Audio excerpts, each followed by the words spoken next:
जगन्नाथ मंदिर, जो कि हिंदू धर्म के 4 सबसे पवित्र स्थानों में से एक है।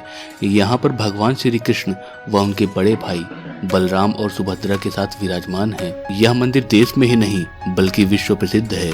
देश और विदेश के भक्तजन यहाँ पे दर्शन करने आते हैं। यह मंदिर जितना ही रहस्यमयी है उतनी ही विचित्र यहाँ की कहानियाँ भी हैं। प्रसिद्धि इस मंदिर को ऐसे ही नहीं मिलती है। इस मंदिर को इसके पीछे बहुत सारे ऐसे रहस्य हैं जिनको आज के मॉडर्न और जस्ट सो कॉल्ड वामपंथी भी नहीं सुलझा पाए हैं। बहुत से विदेशी आक्रमणों को इस मंदिर ने झेला है। बहुत से मुस्लिम लुटेरों ने भी इसे लूटने और तहस नहस करने की कोशिश की, लेकिन भगवान जगन्नाथ के भक्तों द्वारा भगवान की इस मूर्ति को सुरक्षित रखा गया।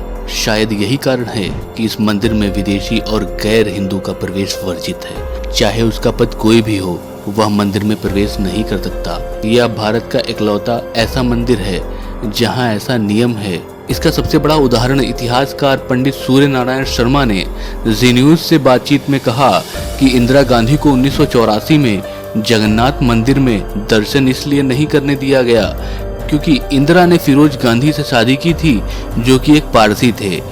रथ शर्मा ने बताया, शादी के बाद लड़की का गोत्र पति के गोत्र में बदल जाता है। तो जरा सोचिए, भारत के प्रधानमंत्री को गैर हिंदू होने के कारण मंदिर में प्रवेश की अनुमति नहीं मिली। दोस्तों, इस शक्ति के कारण भगवान के कई विदेशी भक्तों को भी भगवान के दर्शन नहीं हो पाते हैं। तो दोस्तों, यह मंदिर उड़ीसा के पुरी में स्थित है। जगन्नाथपुरी मंदिर में कई ऐसे रहस्य हैं जिन्हें सुनकर बड़ी हैरानी होती है, जिन्हें आज तक वैज्ञानिक भी नहीं समझ पाए हैं। आज की इस वीडियो में हम धरती के बैकुंठ जगन्नाथपुरी के मंदिर के बारे में जानेंगे। जगन्नाथपुरी मंदिर से जुड़ी अनेकों रहस्यों को जानने का प्रयास करेंगे। आइए जानते हैं जगन्नाथपुरी मंदिर से जुड़ी वो बातें जो सैकड़ों सालों से रहस्य बनी हुई हैं। नमस्कार दोस्तों, मैं हूं सौरभ और स्वागत है आपका आपके चैनल द फैक्टो फार्मा में। दोस्तों, इस वीडियो को अंत तक जरूर देखिएगा और चैनल पर नए आए हैं तो सब्सक्राइब कर बगल वाले आइकन को सेलेक्ट कर दें ताकि आपको ऐसी वीडियो और देखने को मिले। और कमेंट में जय जगन्नाथ लिखना मत भूलिएगा। चलिए आज का वीडियो शुरू करते हैं। मंदिर के ऊपर से क्यों नहीं उड़ते हैं पंछी? पौराणिक कथाओं के अनुसार अगर हम बात करें तो ऐसा माना जाता है कि गरुड़ पक्षी को भगवान जगन्नाथ की देखरेख करता है। गरुड़ पक्षी को पक्षियों के राजा के रूप में जाना जाता है। अब जब स्वयं पक्षी राजा का मंदिर है और भगवान जगन्नाथ की जो देखभाल कर रहे हैं, इसलिए अन्य पक्षी मंदिर के ऊपर से उड़ने से डरते हैं। यही कारण हो सकता है कि मंदिर के ऊपर से कोई पक्षी उड़ते हुए नहीं देखा गया है। साथ ही अगर इसे वैज्ञानिक दृष्टि से देखा जाए तो जगन्नाथपुरी मंदिर एक तटीय क्षेत्र हो सकता है, जिस वजह से यहाँ हवाएं बेहद तेज चलती हैं और जगन्नाथ मंदिर की ऊंचाई लगभग 1000 फीट होने की वजह से ऐसा हो सकता है कि छोटे पक्षियों के लिए उस ऊंचाई पर तेज हवा के साथ उड़ पाना थोड़ा मुश्किल हो रहा हो। मंदिर के ऊपर विमान क्यों नहीं उड़ पाते हैं? जगन्नाथ मंदिर के ऊपर एक 8 धातु चक्र गोल आकार है जिसे नील चक्र के रूप में जाना जाता है। ऐसा माना जाता है कि यह चक्र उड़ने वाले हवाई जहाजों के संचार में रुकावटें पैदा करता है, इसलिए विमान मंदिर के ऊपर से उड़ने से बचते हैं। और अगर हम बात करें वैज्ञानिक या तर्कसंगत तरीके से, तो पूरे भारत में हवाई यातायात मार्गों के अंतर्गत नहीं आता, जिस वजह से स्पष्ट कारणों से विमान मंदिर के ऊपर उड़ते नहीं पाए जाते हैं। हवा की दिशा के विपरीत उड़ता झंडा, चाहे पानी में चलने वाला जहाज हो या हवा में सूख रहा कोई आम कपड़ा, उड़ने की दिशा वही होती है जिधर हवा चल रही हो। लेकिन इस मंदिर के ऊपर स्थित झंडा इस थ्योरी के बिल्कुल विपरीत है, क्योंकि ये झंडा बिना किसी वैज्ञानिक तर्क के हवा की विपरीत दिशा में लहराता रहता है। सुदर्शन चक्र के रूप में मंदिर के शिखर पर 2 रहस्य मौजूद हैं।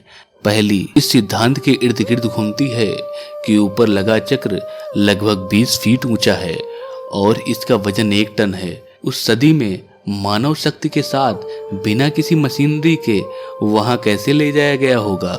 दूसरा, चक्र की अद्भुत वास्तुशिल्प तकनीक, क्योंकि आप इस चक्र को जिस जगह से देखेंगे आपको यह चक्र उस जगह से ठीक वैसा ही दिखाई देगा जैसा कि आप सामने से देख पा रहे होंगे। जैसे इसे हर दिशा में एक जैसा दिखने के लिए डिजाइन किया गया हो। भोजन यहाँ कभी व्यर्थ नहीं जाता है। पौराणिक हिंदू कथाओं में भोजन को बर्बाद करना एक बुरा संकेत माना जाता है और मंदिर भी उसी चीज का अनुसरण करता है। मंदिर में आने वाले लोगों की संख्या प्रतिदिन 2000 से 2 लाख लोगों के बीच होती है। चमत्कारिक रूप से प्रतिदिन तैयार किया जाने वाला प्रसादम कभी व्यर्थ नहीं जाता, यहाँ तक कि एक टुकड़ा भी नहीं बचता। मंदिर में नहीं आता समुद्र की लहरों का शोर। मंदिर में 4 दरवाजे हैं। सिंह द्वारम मंदिर का मुख्य द्वार है। जब आप इस दरवाजे में प्रवेश करेंगे तो आप लहरों की आवाज स्पष्ट रूप से सुन सकते हैं, लेकिन जब आप सिंह द्वार के अंदर अपना पहला कदम रखेंगे तो आपको समुद्र की लहरों का शोर बिल्कुल नहीं सुनाई देगा। जब आप मंदिर के बाहर आएंगे तब आपको फिर से लहरों का शोर सुनाई देने लगेगा। ऐसा माना जाता है कि यह 2 प्रभुओं की बहन सुभद्रा माई की इच्छा थी। उन्होंने मंदिर के द्वार के भीतर शांति की कामना की, जिसे भगवान द्वारा विधिवत पूरा किया गया। खाना पकाने का जादुई तरीका। माना जाता है कि श्री जगन्नाथपुरी मंदिर में दुनिया की सबसे बड़ी रसोई है। इस मंदिर में एक साथ 500 के करीब रसोइये और 300 के आसपास उनके सहयोगी काम करते हैं। इस रसोई से जुड़ा एक रहस्य यह भी है कि यहाँ चाहे लाखों भक्त आ जाएं, कभी प्रसादम कम नहीं पड़ता। जैसे जैसे मंदिर का गेट बंद होने का वक्त आता है, प्रसादम अपने आप खत्म हो जाता है। यानी यहाँ प्रसादम भी कभी व्यर्थ नहीं होता। लगभग 20 लाख भक्त यहाँ भोजन कर सकते हैं। कहा जाता है कि मंदिर में प्रसादम चाहे कुछ ही हजार लोगों के लिए क्यों ना ही बनवाया गया हो, लेकिन इससे लाखों लोगों का पेट भर सकता है। यहाँ प्रसाद पकाने के लिए मिट्टी के बर्तनों तथा लकड़ी के चूल्हों का उपयोग किया जाता है। प्रसाद 7 बर्तनों में पकाया जाता है। 7 बर्तनों को एक के ऊपर एक रखा जाता है। 7 बर्तन चूल्हे पर एक एक सीढ़ी की तरह रखे होते हैं। सबसे हैरानी की बात तो यह है कि बर्तन सबसे ऊपर यानी 7वें नंबर वाला बर्तन होता है, उसमें सबसे पहले प्रसाद बनकर तैयार होता है। इसके बाद छठे, 5वें, चौथे, तीसरे, दूसरे और पहले यानी सबसे नीचे के बर्तन का प्रसाद तैयार होता है। श्री कृष्ण का हृदय।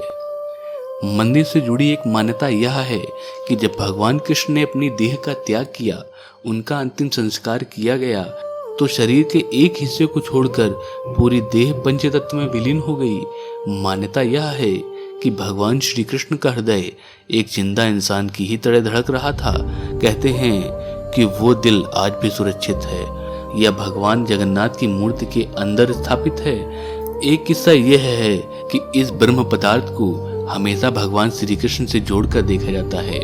मूर्ति बदलने वाले पुजारियों ने बताया, जब ब्रह्म पदार्थ पुरानी मूर्तियों से निकालकर नई मूर्तियों में डालते हैं तो हाथों से ही ऐसा किया जाता है। उस वक्त ऐसा लगता है कि हाथों में कुछ उछल रहा है, जैसे खरगोश उछल रहा हो।